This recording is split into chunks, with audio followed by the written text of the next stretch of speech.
नमस्कार. हा माझ्याकडे पैठणीचा ब्लाऊज पीस आला आहे शिवायला. तर पैठणीची डिझाईन बघा थोडीशीच आहे, त्याच्यामुळं समोरच्या बाजूला फक्त हे होणार आहे आणि आतल्या बाजूला दुसरं कापड आपल्याला लावायचं आहे. आता हे ब्लाऊजसुद्धा मी शिवलेलं आहे, त्याच्यामुळं मापाचा जो पॅटर्न आहे तो माझ्याकडं तयार आहे. आता त्याप्रमाणे मी या पैठणीच्या ब्लाऊज पीसाचा जो गळा करणार आहे तो फक्त साधा गोलच करायचा आहे आणि कटोरी ब्लाऊज आहे. आता हा पॅटर्न माझ्याकडे तयार आहे आणि माप मी लिहून ठेवलेलं आहे त्याच्यावर. तर माझ्याकडे जे कायमचे असतात शिवायला त्यांची मी मापं अशी तयार करून ठेवते, त्याच्यामुळं सारखं पेपर कट करायला लागत नाही आणि व्यवस्थित आपल्याला पाहिजे तेव्हा लगेच आपल्याला ब्लाऊज कट करता येतो आणि घाई होत नाही.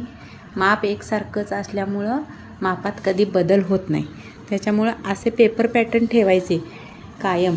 जर आपल्याकडे नवीन गिऱ्हाईक आलेलं असलं तर त्याला एकदा जर तो ब्लाऊज बसला तर त्याचा पेपर पॅटर्न व्यवस्थित आपण ठेवून घ्यायचा. गळा गोलच आहे, साधा गोल गळा करायचा आहे, कारण बाही फुल असल्यामुळे याला मला आता काय वेगळं गळा वगैरे करता येणार नाही. गळ्याला कापड वेगळं लावायला लागतं, नॉट कापडातलीच लावायचं असं ज्या त्या कस्टमरचं असं म्हणणं असतं. त्याच्यामुळं वेगळं नवीन नॉट आणून लावायला बऱ्याच जणींना आवडत नाही, त्याच्यामुळं याला नॉट किंवा मागं डिझाईन वगैरे असं काहीच केलं नाही. सिंपल साधा ब्लाऊज शिवायचा आहे. आता बघूया आपण हा कसा होतो ते, कारण जोड आला आहे भरपूर बाहीला, त्याच्यामुळं बाही शिवताना जरासं टेन्शन येणार आहे. तर बाही लांब आहे आणि लांब बाहीचंसुद्धा फुल माप आहे. आता रेग्युलर बाही 9 किंवा 10 इंच असती, पण या ब्लाऊजची मला उंची बाहीची 11 इंच ठेवायची आहे. त्याच्यामुळं 11 इंचला कापड जवळजवळ अर्धा मीटर कापड ब्लाऊजचं बाहीलाच जातं. उरलेल्या कापडात योगपट्टी तयार केली, योगपट्टी अर्धीच निघाली, त्याच्यामुळं आता त्या योगपट्टीलासुद्धा जोड द्यायला लागणार. तर जेवढं कापड आपल्याला पुरवता येईल तेवढं आपण पुरवायचा प्रयत्न करतो आहे. आणि आता हे जे पॅटर्न आहे ते लहान बाहीचं आहे, त्याच्यामुळं हे पॅटर्न काय या बाहीला चालणार नाही, त्याच्यामुळं मी माझ्या पद्धतीनं कट करून घेतले. आता बघूया आपण पैठणीच्या ब्लाऊजचं काय काय होतं.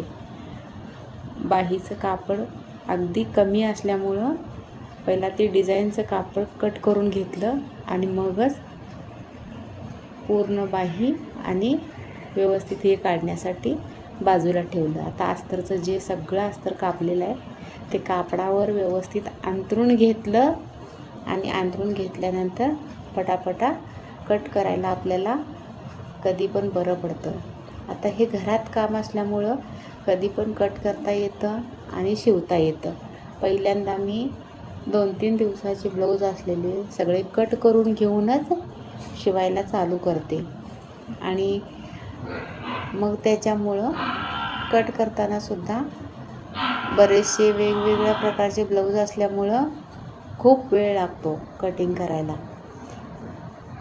एकाच पॅटर्नचे ब्लाऊज सहसा जास्ती येत नाहीत. एका क्लायंटचे 2 किंवा 3 ब्लाऊज कमीत कमी किंवा जास्तीत जास्त 4-5 ब्लाऊज, त्याच्यामुळं आणि त्यात पण गळे वेगळे, डिझाईन ब्लाऊजची बाहीची डिझाईन वेगळी, असं सगळं आपल्याला तयार करायला लागतं. म्हणून आता बघूया आपण कसा होतो आहे हा ब्लाऊज शेवटी आणि आवडतो का तुम्हाला. पैठणीचे ब्लाऊज मी बरेच शिवलेत, त्यामध्ये हे प्रॉब्लेम येतात, कारण जे कापड असतं एम्ब्रॉयडरी केलेलं किंवा ते मोर वगैरे सगळं केलेलं असतात त्याला वेगळं दोरा लागतो आणि त्याच्यामुळं तो वाया जाऊ नये म्हणून त्यांनी डिझाईन अर्धीच केलेली असते. पण आता इथं कसरत सगळी आमची लागते, कारण सगळे टेलरवर अवलंबून असतं. आता हे जे माझ्याकडे कस्टमर आहे ते मला जवळजवळ 1 महिना घालवलं की मला मोर असा इथं मधोमधच आला पाहिजे आणि इकडं तिकडं व्हायला नाही पाहिजे. मला तर समजतच नव्हतं.